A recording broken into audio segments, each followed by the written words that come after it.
Yangi yil, Mustaqillik bayrami, 8-mart, Navro'z bayrami, xullas oilaviy tadbirlar deymizmi? Mana shunday paytda biz ayollar odatda uyga yig'iladigan mehmonlarni qanday o'ziga xos antiqa retseptlar bilan, taomlar bilan bir hayron qoldirsam ekan deya qiziqamiz, o'ylanamiz, izlanamiz. Ba'zida odatiy taomlar, odatiy ta'mlardan qocha olmaymiz.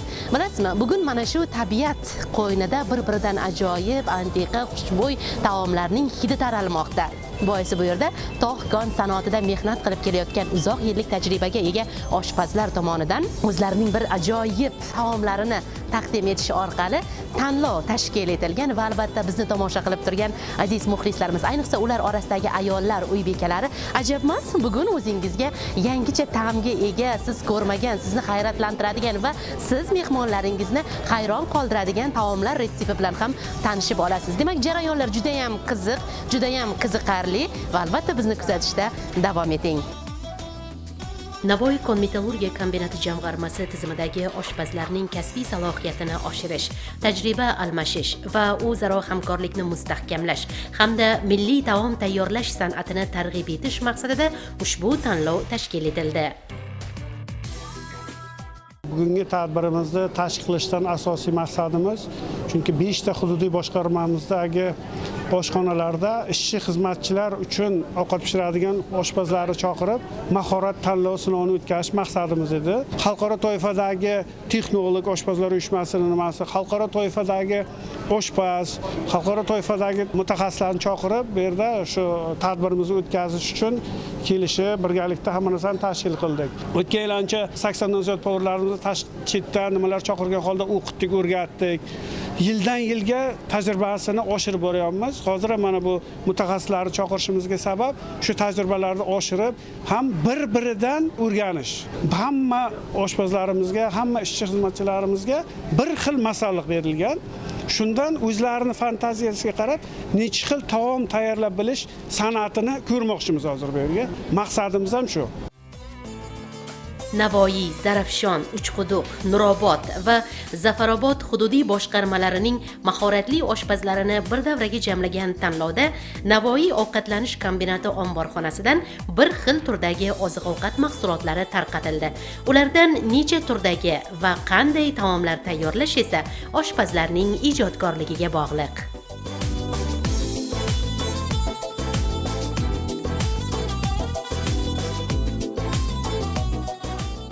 To'g'risini aytsam, ajoyib uy bekasiman deb o'ylardim shu paytgacha, lekin bugun to'g'risi hayotimda ko'rmagan retseptlar asosida tayyorlanayotgan taomlarga ko'zim tushyapti. Bu meni ham qiziqtiryapti. Ularning ko'rinishi, mazasi qanday bo'lar ekan deb hozir bu yerda zafarobodliklar ham o'ziga xos bo'lgan qozon kabobni tayyorlashyapti.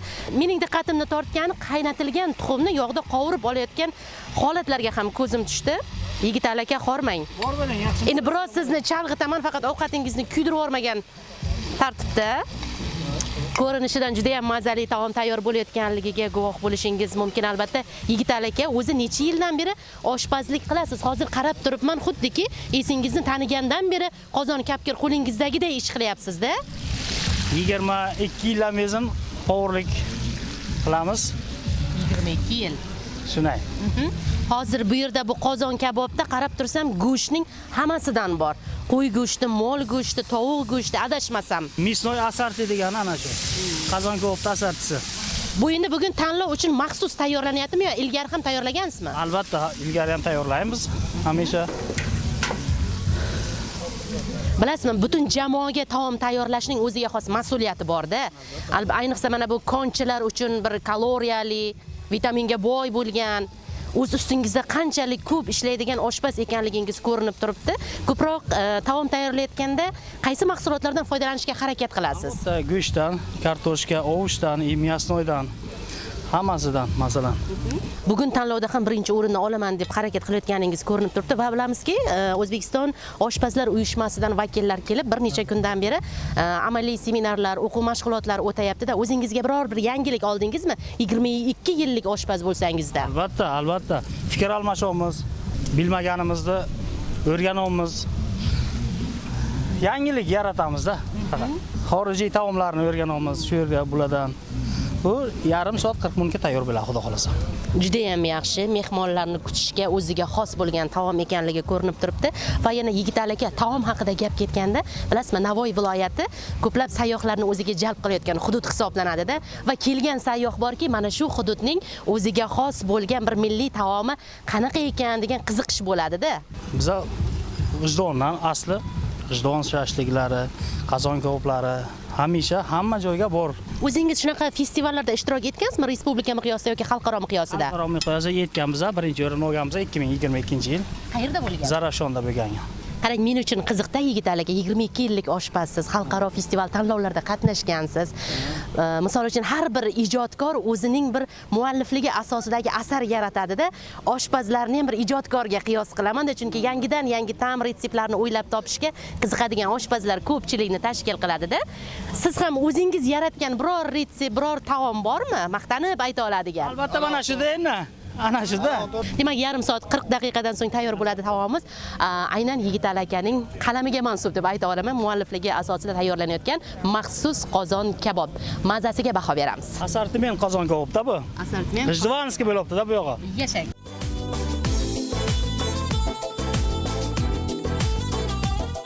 Oltin ko'zning chiroyli manzaralari ostida, tabiat qo'ynida shamol bilan bellashib taom tayyorlashning o'ziga xos gashti, o'ziga xos qiyinchiligi va mas'uliyati bor. Qoyil deydigan bitta jihati, baliqlarni suvga cho'ktirilganini ko'rgandim, lekin tuzga cho'ktirilganini birinchi marta ko'rishim. Albatta qoyil qolish kerak, Asqar aka, xormang. Zarafshonlik oshpazlardan antiqa taom. To'g'risi umrimda birinchi marta ko'rishim. Bu endi o'zingiz o'ylab topganmisiz yoki qayerdadir ko'rganmisiz? Buni birinchi o'zi bir ideya keldi, keyin buni bir joyda ko'rib qoldik-da, keyin shuni qilishga harakat qildik. Izlanib, shu natijaga erishdik. Nasib bo'lsa, bugun ko'rib baho berasizlar o'zingiz. Qozon to'la yog'ga qovurilgan baliqni ko'rganman. Hozir necha kilo tuzga bo'ktirdingiz? Qo'shtirnoq ichida aytganda bechora baliqni. Bechora baliq 10 kilo tuzni ichida bo'ktirildi hozir. Qancha daqiqada tayyor bo'ladi? Xudo xolasa 40-45 minutlarda pishib chiqadi. Menimcha, falga qog'oziga o'raldi. Baliqning hamma mazasi, hamma vitamini o'zida saqlangan holda pishgandan so'ng haqiqiy nima deydi, salomatlik uchun koni foyda bo'lgan mahsulot tayyor bo'ladi. Ilgari ham qaysidir tanlovlar, konkurslarda, festivallarda ishtirok etgansiz-a? Ilgari shu o'zimizda Zarafshon shahrimizda tashkillashtirilgan 2021-yilda shu yerda g'olib bo'lish nasib qilgan. Siz kabi oshpazlarda bitta mas'uliyat bor-da, tog' sanoatida ishlaydigan ishchi xodimlarga taom tayyorlaysiz. Uning o'ziga xos mas'uliyati bor. Masalan, ofisda o'tirib ishlaydiganlarga yuqori kaloriyali taom shart emas yoki konda ishlaydigan ishchilarga parhezbob taomlar ham unchalik o'tmaydi-da. Shunday ekan, taom tayyorlayotganda ko'proq nimalarga ahamiyat berasiz? Ko'proq o'sha bizada endi og'ir mehnat sharoitida ishlaydigan ishchilar bo'lgani uchun ularni o'sha sarflagan kilokaloriyasini joyini qoplashga harakat qilgan holda, taomnomalardan kelib chiqqan holda shu kaloriyaga boy ovqatlarni qilib berishga harakat qilamiz. Oshpazlik bu shunchaki taom tayyorlab kimningdir qornini to'yg'azishgina emas, bu ham bir san'at, bu ham bir ijodkorlikda yillar o'tib falonchi oshpazning muallifligi ostida tayyorlangan ovqat deb eslab yurishlari uchun o'zingiz bir antiqa retseptlar asosida hech qayerda ko'rmagan, hali hech kim bir taomlanmagan bir ovqatni yaratish niyatingiz bormi yoki Yevropa taomlari bilan milliy taomlarni bir uyg'unlashtirgan holda bordir? O'ylab yuribsizmi shunaqa bir g'oyalar ham? Albatta, bunaqa g'oyalarimiz bor, juda ham ko'p. Bu ustida ishlar olib boryapmiz. Xudo xolasa rezultat bo'ladi hali. Buni holat hech qayerda taqdim qilib nimasini o'tkazganimiz yo'q. Xudo xolasa keyingi yil shunaqa konkurslarda shularni taqdim etib qilish niyatimiz bor. Qoyil, rahmat. Hozir konkursda, ya'ni tanlovda biz 10 kilo tuzga pishirilayotgan baliq taomini, mazasini ko'ramiz va ajabmas, keyingi yillarda xuddi biz mana G'ijduvon shashliklari, Samarqand oshi deb eslagandik, Asqar akaning taomlari deb qaysidir bir yangicha taomni ham iste'mol qilish, tatib ko'rish, demak niyatiga erishamiz. Rahmat, omadingizni bersin.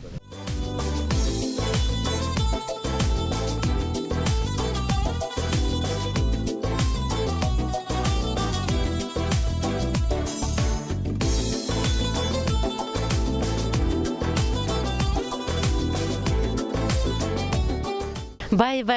Bu taomlarning hidi dimog'ingni qitiqlaydi. Eng olis hudud, uchquduqday joydan yetib kelgan oshpazlarimiz ham bugun hayratlantirmoqchi hammamizni va hakamlarni. Nabijon aka, xush, sizda bugun ovqatlanish ratsionimizda nimalar bugun ovqat? Hozir ovqat bugungi qovurg'ali somsa bor. Ichkariga o'zi tayyor bo'ldi. Uyg'urcha manti, qush, kipsi bo'lgan, baliq duxovkaga, falgaga o'rab pishiriladigan. Hozir bergan miyasi tushonib ketyapti. Go'sht, nima qilingan, dimlangan go'shtni o'zi, kartoshka jarini shuni oldiga qo'yiladi. Turli taomlar ko'p hozir. Hayratlantirish qiyinroqda. Xo'randalarni, hakamlarni yoki umuman olganda mijozlarni-da shu jamoa bilan kelishgan holda mana shu taomlarni tanlab taqdim etish ham oson kechmagandir. Nimani tayyorlasak ekan degan, to'g'rimi? Kechasi bilan o'ylab, nima qilamiz, nima qo'yamiz yo'q. Hozircha Xudoga shukr, hammasi yaxshi. Qovurg'alik samsalar ham hozir tayyor bo'ldi. Xush, baliqlar nimasi, ichiga misol peres, pomidor nima qo'yib, ichini tikib, undan keyin duxovkaga baliqni ichini tikib, o'shaga qo'yiladi. Demak, hozir bu yerda ham parhezbob taomlar, ham yuqori kaloriyaga ega taomlar qamrab olingan ekan. Juda ham qiziqarli, albatta oxirida ko'ramiz mazasi qanday bo'lganligini. O'zingiz necha yildan beri oshpazsiz? Men 2007dan kombinat sohasida ishlayman, lekin 98 dan beri oshpazman o'zim. Bilasizmi, oshpazlik bu shunchaki kasb, shunchaki taom tayyorlash emas. Bunda san'at bor, ijodkorlik bor, mashaqqat bor, mas'uliyat bor. Chunki butun bir jamoaga u yerda har xil yosh toifasi bo'ladi. Masalan, har xil aytaylik biror bir kasallik bilan parhez qilayotgan nima deydi, ishchi xodim yoki konchi bo'lishi mumkin-da. Hammasining ko'nglidan baravar joy olish, hammasiga kerakli bo'ladigan, hech kim rad etmaydigan taomni tayyorlash ham bu oshpaz uchun juda ham qiyin, mas'uliyat, bilaman. Qiynalmaysizmi bu sohada? Yo'q, o'zim sevgan kasb, shunga qiziqaman. Pishiraversam shu maza qilaman, misol ilhomlanib ketaveradi-ku odam shu maza qilamiz. Shu uchun qovurlik tanlaganman. Mana shunday paytda ayollarni bitta savol qiziqtiradi-da. Ering oshpaz bo'lsa yaxshi-da deydi. Uyda maza qilib mehmonlar kelganda, uyda bir oilaviy tadbir bo'lganda chiroyli taomlarni tayyorlab hayron qoldiradi deydi. Uyda ham mana shunday tadbirlarda oshpazlikni bo'yningizga olasizmi yoki ishda tayyorlaganim yetadi deysizmi? Yo'q, uyga ham pishiraveraman. Bolalarim yaxshi ko'radi. Men osh pishirsam, sofa osh pishiriladi bizga, misol sofa osh qilib beraman uydagilar ko'pincha.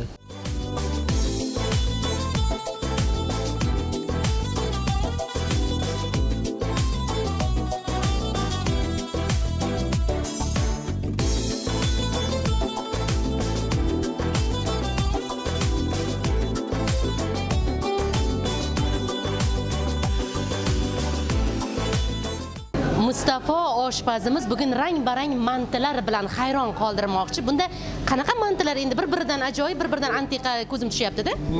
Mantilarimiz qo'y go'shtidan, mo'l go'shtidan. Lekin ana bu qora, ko'k, ana bu qizil ranglisi. Qizilini ham bitta ko'rsating, hayratlansin, muxlislarimiz ko'rib tomosha qilsin. Qizil ranglisi bu.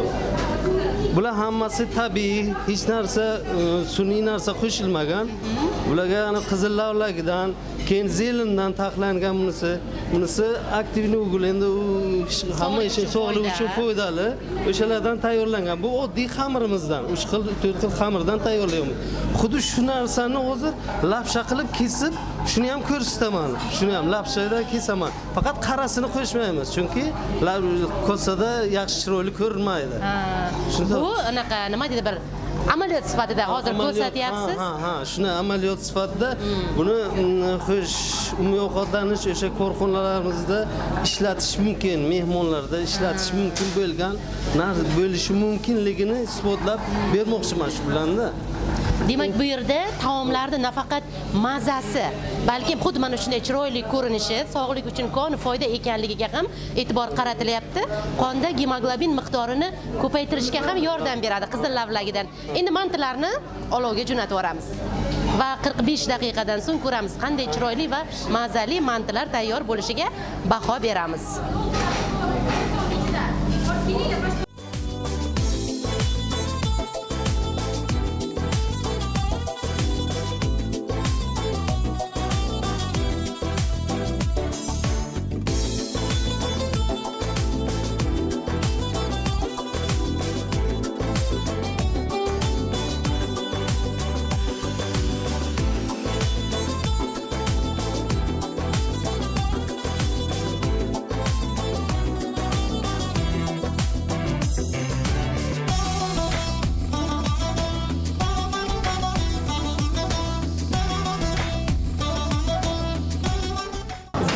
nurobodlik oshpazlarimizdan yana bir ajoyib taomlar tayyorlanyapti. Erkin aka, hormang.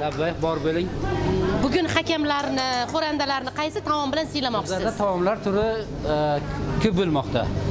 Masalan, tovuq go'shtidan, mol go'shtidan parhezli taomlar tashkil bo'ladi nasibada jarayonimizda. Xamirli taomlarimiz bo'lyapti. Tuxumbarak, xonim, gulxonim, vareniki, bu kartoshkalik, tvoroglik hammasidan bo'lyapti. Ko'chada qozon kabob solishtirib keldim. Qozon kabob hamma masalalardan, masalan, asarti nimasida, tajribasida tovuq go'shti, mol go'shti, baliq qovuryapmiz. Hammasi chiroyligini bilib nasibasi torta qilamiz. Erkin aka, to'g'risini ayting, bugun shu birinchi o'rinni biza olamiz degan bir qat'iy maqsad bilan kelganga o'xshaysizda, hamma taomlar bor. Xudo xolasa nasib etsa, hamma. Albatta, omad tilaymiz. Taomlarni sonini ko'paytirishga harakat qilyapmiz. Hakamlarni nimasiga yoqadigan niyatda biz ish qilamiz. O'zingiz necha yildan beri shu sohadasiz? Men 29 yildan bozin shu faoliyat olib kelaman oshpazlikda.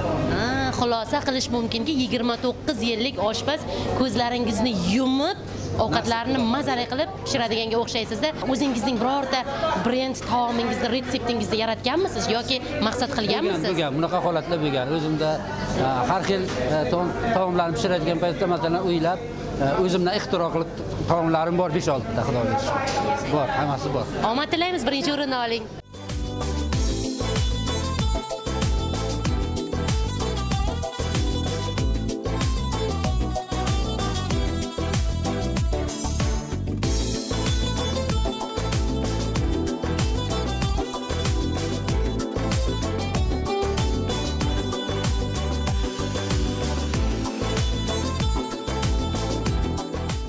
Hamma o'zi bilan o'zi ovora degan fikrlarni mana shu yerda ko'ryapmiz. Aygul opa nurobodlik oshpazlar nomidan ajoyib taomlarni tayyorlayapti. Sizning taomlaringiz ko'proq turk taomlarini eslatyapti-da, ya'ni qiyma bilan birgalikda sir deymiz, ya'ni pishloq.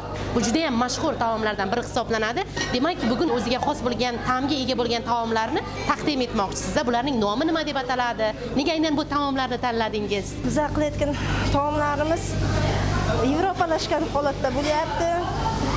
Masalan, mana buni qilganim, bu oddiy o'zimiz kotletni nimasidan keladi, o'rtasiga sir qo'yib, zrazi deyiladi. Bunga garnir tayyorlaymiz.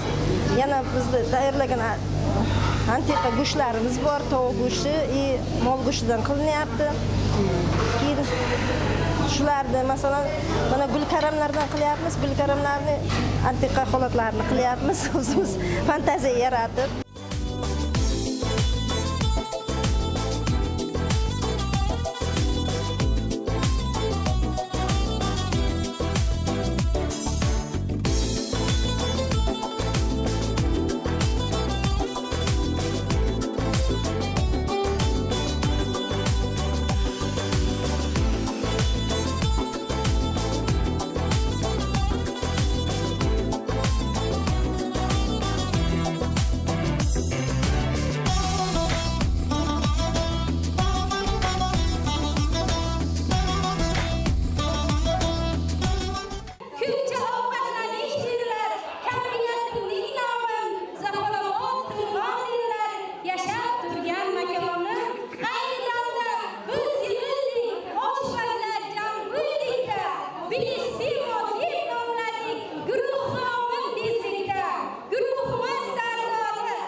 Taomiyli e'tiborni jalb qilyapti. Gapirib bering, shuni taqdimot qiling.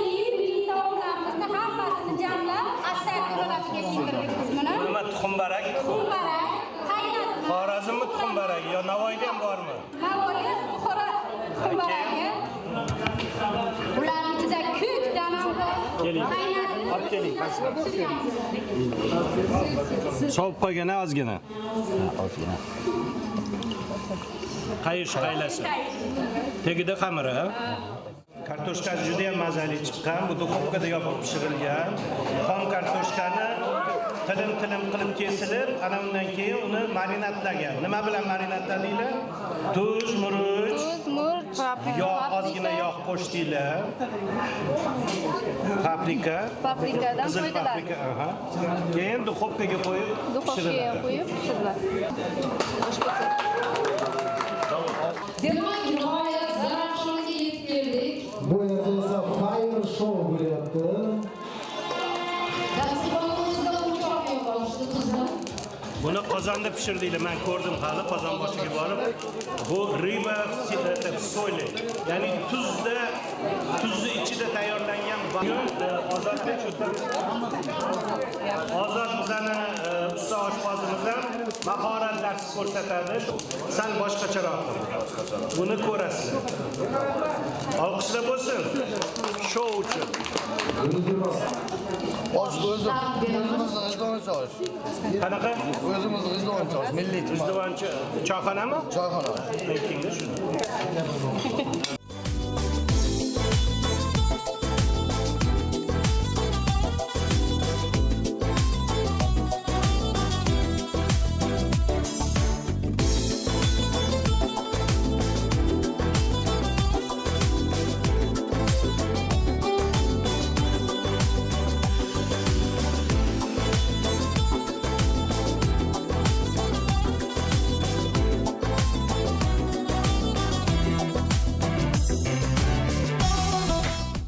Tolibjon aka, mana hozir tanlovni ko'rdik, kuzatdik va bu yerda oshpazlarning shunchaki ovqat tayyorlash mahoratigina emas, ularning ilmiy salohiyati ham sinovdan o'tkazildi. Hattoki o'sha taomlarni tayyorlaganda qanaqa mahsulotdan foydalandi, aytaylik o'sha ishchi xodimlarga qancha miqdorda taqdim etish kerak, qanaqa kaloriyada yetkazib berish kerak degan savollar bilan ham ularning bilimini sinovdan o'tkazyapsiz. Bu ko'rinib turibdiki, chindan ham bu tanlovda minglab, yuzlab ishchi xodimlarga, konchilarga taom tayyorlayotgan oshpazlarni har tomonlama yanada bir bilimini yuksaltirishga qaratildi desam mubolag'a emasda. Keling o'zingiz ta'riflab o'ting, yana nimalarga ahamiyat berildi? Albatta, demak bu Navoiy metallurgiya kombinatining jamg'armasi tizimidagi korxonalar oshpazlari, ya'ni 5 ta tumandan kelgan oshpazlar, har bir tumandan 5 nafardan oshpazlar qatnashyapti bu ko'rik tanlovda. Bularga vaqt berildi 2,5 soat davomida. Ularni mahorati, ish joyini tashkil etish, bu yerda ishlatiladigan jihozlar, asbob, anjomlar bilan ishlash qoidalarini biz ko'rib chiqdik, kuzatdik. Tayyorlash jarayonini 33 nomda mahsulotlar berilgan, bir xil berilgan mahsulotlardan turli xil taomlar tayyorlashdi. Endi bu yerda nafaqat o'sha ishlab chiqarish korxonalarida tayyorlanadigan, ya'ni 3-kategoriya oshxonalarida tayyorlanadigan taomlarni, ya'ni ishchi xizmatchilarga tayyorlanadigan taomlarni, balki bular o'sha menyudan tashqari o'zlarining ijodiy ishlarini, ya'ni ixtiro qilgan taomlarni ham ko'rdik biz. Men shuni aytishim kerakki, mana birinchi bizga hozir guruhga yuborilgan va yig'ilgan oshpazlar nihoyatda mahoratli oshpazlar. Masalan, men mutaxassis sifatida ular bilan ishlash menga hamda Ozod shefga nihoyatda oson bo'lyapti. Ham amaliyotda, ham nazariyda biza bergan savollarga aniq javob bera olyapti. Bu albatta ishchi va xizmatchilarga to'g'ri va sog'lom ovqatlarni yetkazib berishga natijasi mana shunga olib keladi. Guvohi bo'lyapmiz, taomlar faqatgina ishchi xodim yoki konchilar uchun taqdim etilibgina qolmasdan, viloyatimizga keladigan sayyohlarga ham aynan Navoiyning aytaylik milliy taomlari yoki navoiylik oshpazlar tomonidan ixtiro qilingan bred taomlarni bemalol tortiq qilsa bo'ladigan taomlarda. Va yana bitta narsaga ahamiyat berish kerak, siz albatta xalqaro toifadagi ekspertsiz va mana shunday bir oshpazni hayron qoldirish ham bu oson emas, to'g'ri emas? To'g'ri, to'ppa-to'g'ri. Birinchi navbatda bizni hozirgi kunda respublikamizda turizm sohasini rivojlanishiga, qolaversa gastronomik turizmni rivojlanishiga juda ham katta e'tibor qaratilmoqda. Bu borada hurmatli prezidentimiz hamda hukumatimiz tomonidan bir qator qaror hamda farmonlar chiqarilyapti. Bularning hammasi demak shunga yo'naltirilgan. Bunda esa gastronomik turizmda, ayniqsa shu oshpazlarimizni hissalari juda ham katta bo'lishi kerak.